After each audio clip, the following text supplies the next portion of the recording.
प्यारे बच्चों, आज हम पढ़ेंगे पाठ 7 से पापा खो गए का भाग 2।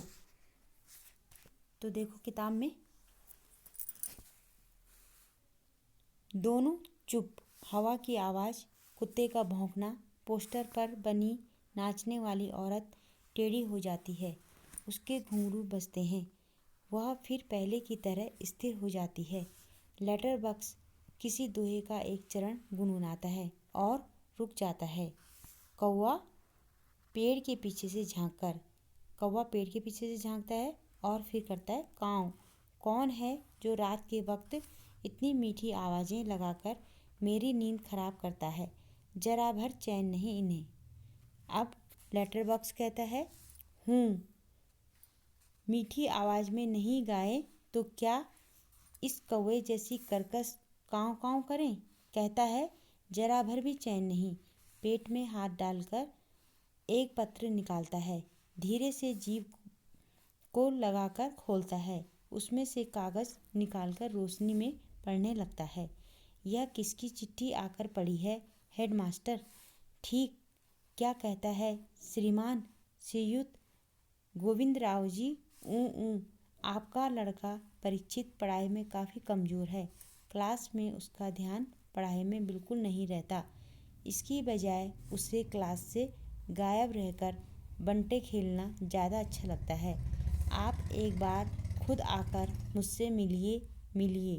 परीक्षित के पापा हेडमास्टर से भी मिल लेंगे तो क्या हो जाएगा? स्कूल में बच्चे पढ़े नहीं, क्लास से गायब रहकर बंटे खेलते रहें, इसका क्या मतलब? फीस के पैसे क्या फोकट में आते हैं? सभी पापा लोग ऑफिस में इतना काम करते हैं, तब कहीं जाकर मिलते हैं पैसे।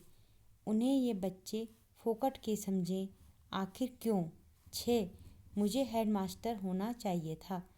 इस परीक्षित के होश तब मैं अच्छी तरह ठिकाने लगाता।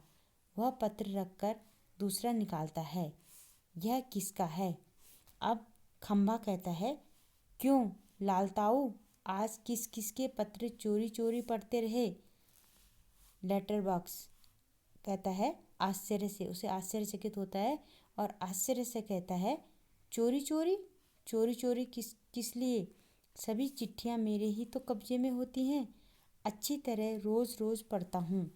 फिर पेड़ कहता है कब्जे में होने का मतलब यह तो नहीं लालताऊ कि लोगों की चिट्ठियाँ फाड़ फाड़ कर पढ़ते रहो, पोस्ट मास्टर को पता चल गया तो? लेटर बॉक्स कहता है चलता है, पता तो चल जाने दो, मेरी तरह यहाँ रात दिन बैठकर दिखाएं तब पता चले। परसों वह पोस्टमैन मेरे पेट में से चिट्ठियाँ निकाल रहा था और मुझे इतनी लंबी जमाई आई कि रोके नहीं रुकी। फिर वो जोर से जमाई लेता है और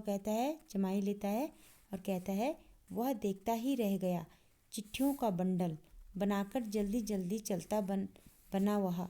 लेकिन यह लेटर बॉक्स, इसे नहीं बोरियत होती एक जगह बैठे बैठे। मैं कहता हूँ 4 चिट्ठियाँ मन बहलाने के लिए पढ़ भी ली तो क्या हो गया? अब पेड़ कहता है लेकिन चिट्ठी जिसे लिखी गई हो लालताऊ, उसे ही पढ़नी चाहिए, वह प्राइवेट होती है, प्राइवेट। पेड़ इस तरह से कहता है कि किसी की चिट्ठी को नहीं पढ़ना चाहिए क्योंकि चिट्ठी क्या होती है? प्राइवेट होती है।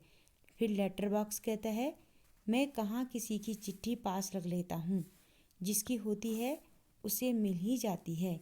किसी की गुप्त बातें मैं कब बाहर निकलने देता हूँ, वह मुझ तक ही रहती है, इसलिए तो मुझे अपना बहुत महत्व लगता है। इस तरह से लेटर बॉक्स कहता है कि मेरा कितना महत्व है ये मैं जानता हूँ।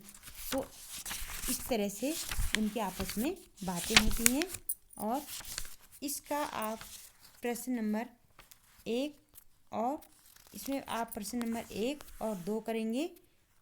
प्रश्न नंबर 1 है नाटक से, नाटक में आपको सबसे बुद्धिमान पात्र कौन लगा और क्यों? नंबर 2, पेड़ और खंबे में दोस्ती कैसे हुई? इन दोनों प्रश्नों का आप उत्तर लिखेंगे।